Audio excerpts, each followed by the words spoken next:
Hello, good morning, my dear student. All of you, how are you? Very fine.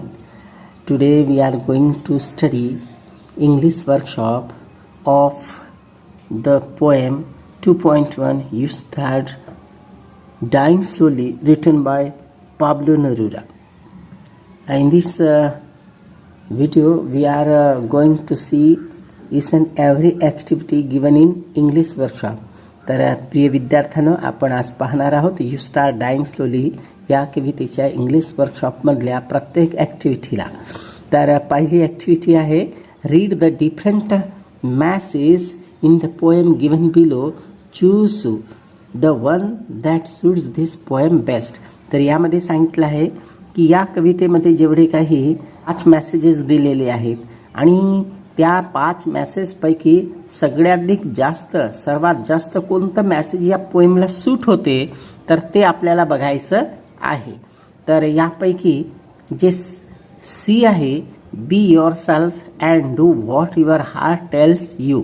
तर हा जो message आहे हा या कवितेला यू स्टार्ट डाईंग स्लोली या कवितेला सर्वाधिक जास्त सूट होतो आहे, म्हणून आपल्याला हा ऑप्शन लिहायचा आहे.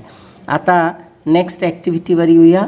तर बघा याच्यामध्ये स्टेट द फॉलोविंग्स. तर theme central idea of poem. या कवितेची आपल्याला थीम किंवा सेंट्रल आयडिया मध्यवर्ती कल्पना सांगायची आहे. तर यामध्ये सांगू शकतो आपण या एकंदरीत कवितेची मध्यवर्ती कल्पना काय आहे. We must not be stagnant. Stagnant म्हणजे स्थिर, repetitive and conventional in our life. आपल्या आयुष्यामध्ये आपण स्थिर असायला नको, रिपिटेटिव्ह म्हणजे तेच असायला नको, अँड कन्व्हेन्शनल म्हणजे परंपरावादी असायला नको. We should enjoy our life. आपण आपल्या जीवनाचा आनंद घ्यायला पाहिजे.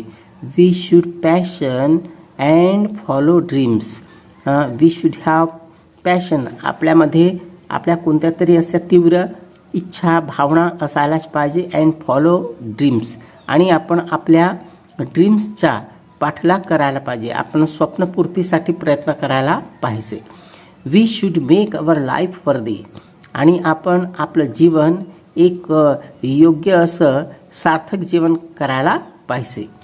We should be optimistic. आणि आपण आपल्या आयुष्यामध्ये ऑप्टिमिस्टिक असायला पाहिजे.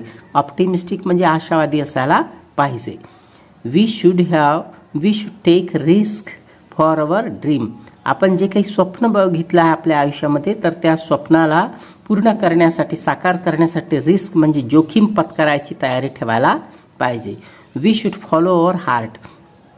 आणि आपलं मन जे काही सांगते आहे तर ते आपल्या मनानुसार, आपल्या इच्छेनुसारही आपण करायला पाहिजे, असं कवीनं इथं या कवितेमध्ये सांगितलं आहे. आता बघूया second activity, line that provides evidence of the theme. या कवितेमध्ये या कवितेचा जो थीम आहे, विषय आहे, तर त्याला सांगणारं, त्याला सिद्ध करणारं असं कोणतं लाईन आहे या कवितेमधून तर ते आहे if you do not change your life you start dying slowly. Pick out 4 adjectives from the poem and write them down with the noun they describe. या कवितेमध्ये अनेक नाऊन आहेत आणि नाऊनला डिस्क्राईब करणारे काही शब्द पण आहेत. तर बघूया. Same path. पाथ हे नाऊन आहे, सेम त्याचं ॲडजेक्टिव्ह आहे म्हणजे विशेषण आहे. कलर्स हे नाऊन आहे आणि डिफरंट हे विशेषण आहे. त्यानंतर इमोशन हे नाऊन आहे, टर्ब्युलंट हे त्याचं विशेषण आहे. ॲडव्हाइस हा नाऊन आहे आणि सेन्सिबल त्याचा विशेषण आहे. तर अशा प्रकारे 4 जोड्या आपण इथं नाऊन आणि त्यांचे ॲडजेक्टिव्ह हे बघितलेलं आहे. Compare the structure of poem you start dying slowly to the poem in unit 1. To which poem does the structures match. तर या कवितेमध्ये आपण पाहतो आहे की यासारखीच अजून एक कविता आहे यू स्टार्ट डाईंग स्लोली सारखीच कोणती 1.1 teenagers prayer and 1.3 basket full of moonlight. तर या दोन्ही कवितेमध्ये आपण पाहतो या कवितेची जर तुलना आपण टीनेजर्स प्रेयर या 1.1 कवितेशी आपण करत गेलो तर काय आपल्याला तफावत जाणवते तर बघा.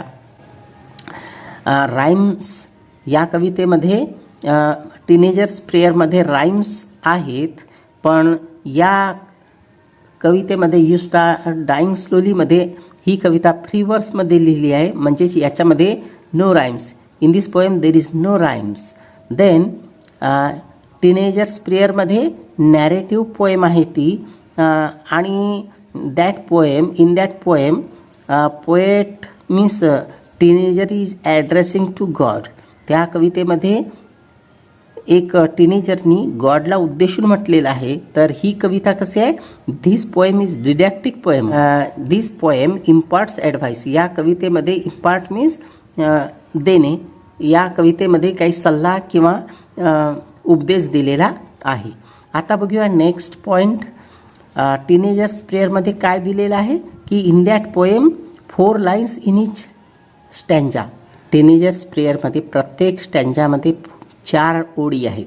तर in this poem you start dying slowly या कवितेमध्ये different numbers of line in each stanza, म्हणजे प्रत्येक ओळीमध्ये प्रत्येक स्टँजामध्ये वेगवेगळ्या ओळी आहेत, म्हणजे एकसारख्या ओळी दिलेल्या नाहीत. हा टीनेजर्स प्रेयर आणि यू स्टार्ट डाईंग स्लोली या कवितेमधील फरक आहे.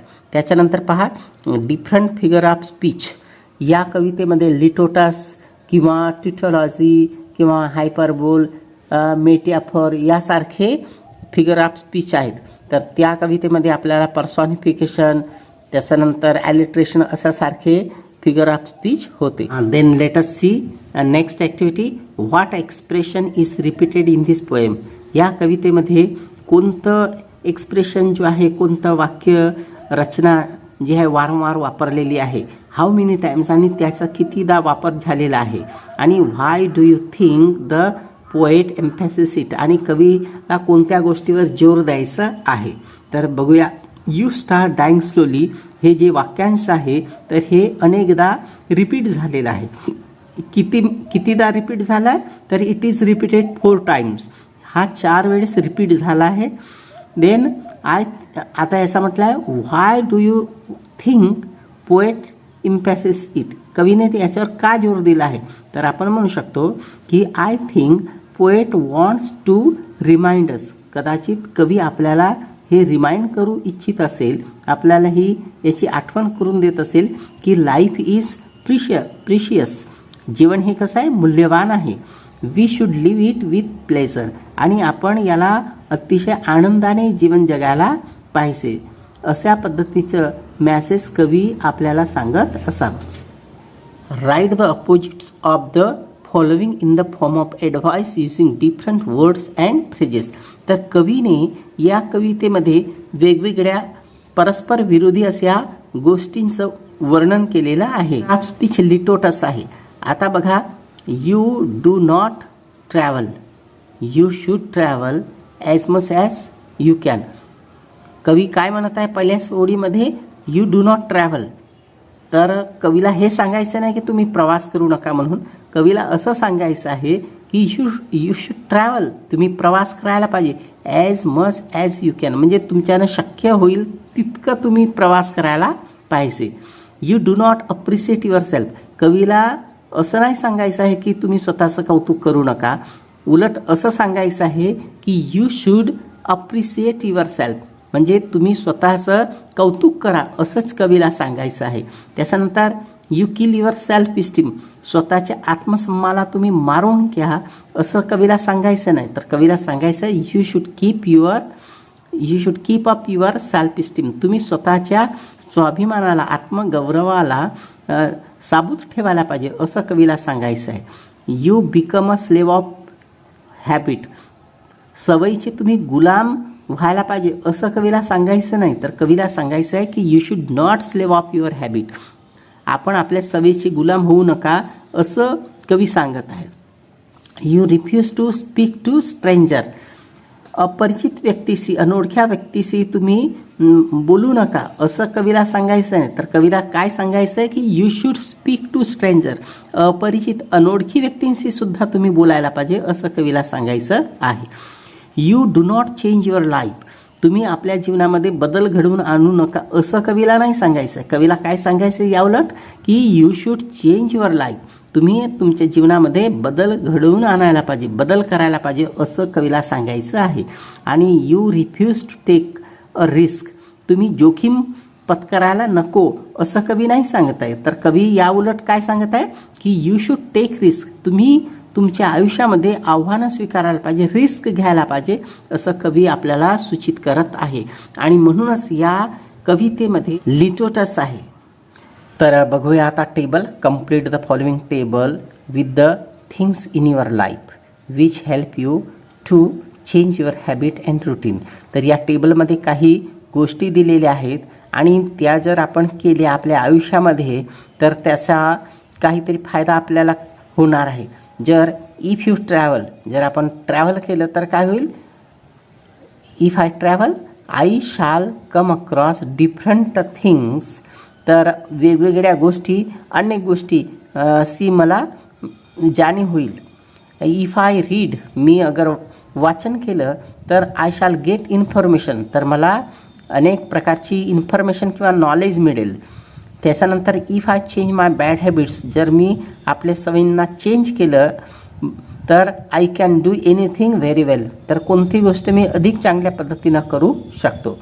Then if I play continuously on a mobile phone, जर आपण आपल्या सवयीमध्ये आपली सवय ठेवली की मोबाईलवर कंटिन्युअस सतत आपण काहीतरी खेळत राहिलो तर याचा परिणाम काय होईल की आय शाल miss the pleasures of playing outdoor games. तर बाहेरच्या ज्या गोष्टी आहेत तर त्यांचा जो आनंद आहे, बाहेरचे जे खेळ आहेत ते खेळण्याचा जो आनंद आहे त्याच्यापासून मी वंचित राहून जाईन. तर त्याच्यानंतर म्हटलं आहे की if I don't make friends, जर मी फ्रेंड बनवलं नाही, मित्रमंडळी बनवली नाही तर तसं काय होईल की आय शाल फील लोनलीनेस, तर आपल्याला एकांतपणाचा सामना करावा लागेल. Everyone needs inspiration to move ahead or make progress in our life. आपल्या आयुष्यामध्ये जर आपल्याला प्रोग्रेस घडवून आणायचं असेल तर एव्हरीवन नीड्स इन्स्पिरेशन. प्रत्येक व्यक्तीला इन्स्पिरेशनची गरज असते, म्हणजे मोटिवेशनची गरज असते, म्हणजे प्रेरणेची गरज असते. आपल्याला कोणीतरी प्रेरित करतो आणि त्यामुळेच आपण आपल्या आयुष्यामध्ये प्रगती करत असतो. तर there are some things which inspire us to live better. तर आयुष्यामध्ये अधिक चांगलं जीवन जगण्यासाठी आपल्याला कोणकोणत्या गोष्टी प्रेरित करतात तर त्याला सांगायचं आहे. व्हॉट आर दोज थिंग्स, त्या कोणकोणत्या गोष्टी आहेत तर बघा. स्टोरीज आहे, म्हणजे कहाणी वाचल्यानं आपल्याला प्रेरणा मिळते. त्याच्यानंतर बुक्स पण आपल्याला प्रेरित करतात. देन आयडियाज किंवा थॉट्स, एखादे विचार किंवा कल्पना आपल्याला प्रेरित करून जातात. देन फेथ, म्हणजे स्वतःवरचा विश्वासही आपला दृढ झाला की आपल्याला प्रेरित करतो. त्याच्यानंतर फ्रेंड्स, आपली मित्रमंडळी असते, त्यांच्यामुळे आपल्याला कधी प्रेरित मिळते, इन्स्पिरेशन मिळते, मोटिवेशन मिळते. Then example of successful people, जे काही यशस्वी लोक आहे आणि त्यांचे जे उदाहरणं आपण पाहतो तर त्यांच्या उदाहरण बघितल्यानंतर सुद्धा आपल्याला आपण प्रेरित होतो, आपल्याला प्रेरणा मिळत असते. त्यानंतर थ्रस्ट फॉर सक्सेस, यश मिळवण्याची जर आपल्याला थ्रस्ट असेल, म्हणजे तहान लागली असेल, म्हणजे व्याकुळ झालेलो असेल आपण यश मिळवण्यासाठी, तर निश्चितच आपल्याला त्यापासूनही इन्स्पिरेशन मिळत असते, प्रेरणा मिळत असते. तर in this way we have studied this 9th activity. Now let's see 10th activity.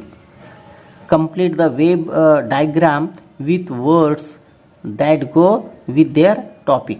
तर याच्यामध्ये तुम्हाला बघा, याच्यामध्ये 3 टर्ब्युलंट, ग्लिसनिंग आणि सेन्सिबल हे वर्ड्स दिसत आहेत आणि यामध्ये आपल्याला त्यांना डिस्क्राईब करणारे त्यांच्याशी रिलेटेड शब्द आपल्याला लिहायचे आहेत. जसं turbulent storm, turbulent weather, turbulent crowd, turbulent waves. तर अशा पद्धतीने या ॲक्टिव्हिटीला बघितलं आहे. आता त्याच्यानंतर बघूया glistening. Glistening hair, glistening teeth, glistening म्हणजे चमकणारे, glistening eyes, glistening road, glistening face and glistening teeth. Then sensible, sensible advice, sensible idea, sensible man, sensible deal and sensible thought. तर इन दिस वे आपण या तिन्ही शब्दाचे जे related words ते बघितलेले आहेत. Now see activity 11. Write about a day when you felt very happy. तर असा एखादा दिवस तुम्ही आठवा ज्या दिवशी तुम्ही फार सुखी होते, आनंदी होते. Use the following question to help you. आणि हे जे खाली दिलेले पॉईंट्स आहेत यांच्या मदतीने तुम्हाला एक पॅसेज लिहायचं आहे. Think recollect day. तर तो दिवस तुम्ही आठवा आणि लिहायला सुरुवात करा. आता याच्यामध्ये खालील मुद्दे तुम्हाला लक्षात ठेवायचे आहे. जसं do you remember the exact day and date. तुम्हाला नेमकी तारीख आणि तो दिवस आठवत आहे का? Was it special occasion or celebration. तो दिवस एक खास प्रसंग होता का? What happen on that day. आणि त्या दिवशी असं खास काय झालं होतं? व्हॉट हॅपन, काय घडलं? How did you react two things that happen on that day. त्या दिवशी जे काही घडलं तर त्या बाबीशी तुम्ही कसं रिॲक्ट केलं, तुमची प्रतिक्रिया काय होती ते तुम्हाला लिहायचं आहे.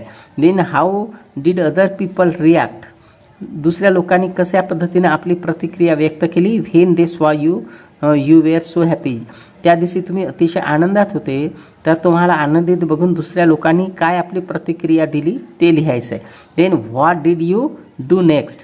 त्याच्यानंतर तुम्ही काय करायचं ठरवलं. Then what happen in the end. आणि अखेरीस काय झालं. तुम्ही आनंदित होतात आणि त्याचं फलित काय झालं, त्याचं फळ तुम्हाला कशा पद्धतीनं बघायला मिळालं. तर यावर तुम्हाला पॅसेज लिहायचा आहे. तर तुम्ही म्हणू शकता की there are many days in our life that brings joy and pleasure but some of them are special. Then they remain in my mind for ever. I still remember the day in my life when I was very happy. तर अशा पद्धतीनं सुरुवात करू शकता आणि सुरुवात केल्यानंतर या मुद्द्यांना तुम्ही त्याच्यामध्ये समावेश करू शकता.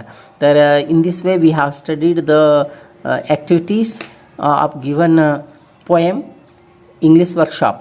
तर we shall meet again in the next video. Till then bye. But at last I would like you to subscribe my channel if you are new in my channel. आणि हा व्हिडिओ जर आपल्याला हेल्पफुल वाटला असेल तर निश्चितच like करा आणि शेअर पण करा. Thanks for watching this video.